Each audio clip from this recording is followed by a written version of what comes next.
34 members of ISIL fighters have been unable to travel home to Australia.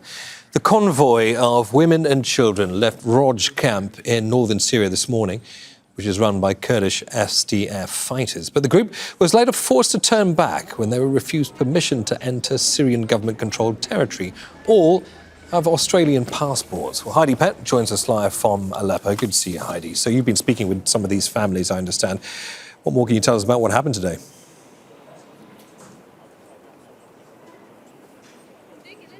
Yes, Neve, I've been in contact with the relatives of some of these women and children who travelled from Australia to Roj camp in northeastern Syria in an attempt to bring them home. And they confirmed that, yes, the convoy left this morning, all 34 of the women and children in it. They were intending to cross to Damascus and then to fly home to Australia. And they were given an escort by Kurdish-led security forces to help them pass checkpoints in the territory that they still control. But what they told me is that while they were on the road, their escort got a call from Damascus saying that they didn't have permission to cross into government-held territory. The Syrian government hasn't commented on why that is. And so they had to turn back. And last I spoke to them, the families had returned to Roj camp, which they described as devastating. And there are many others still in this camp. Do we have any idea what may happen to them?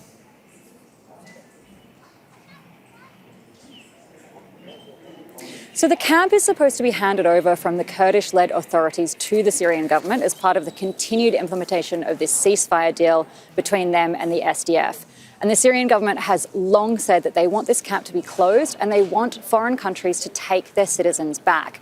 The problem is that not all of these women want to go home. Some of them are worried about being prosecuted on their return.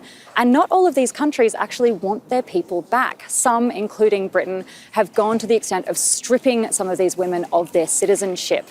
The Australian government, for its part, has said that it is not and will not be repatriating Australian citizens, that its security services are monitoring the situation if anybody does manage to return, and that if they've committed crimes, that they will face the full force of the law. So you can see how politically sensitive it is for some of these countries, especially so in Australia at the moment, which just today, the man accused of carrying out the Bondi terror attack, which police said was ISIL-inspired, had his first day in court. And so that gives you some indication of the uncertainties and some of the concern about what happens to these women and children. Extremely politically sensitive, as you say. Heidi, many thanks for that. Heidi Pett in Aleppo.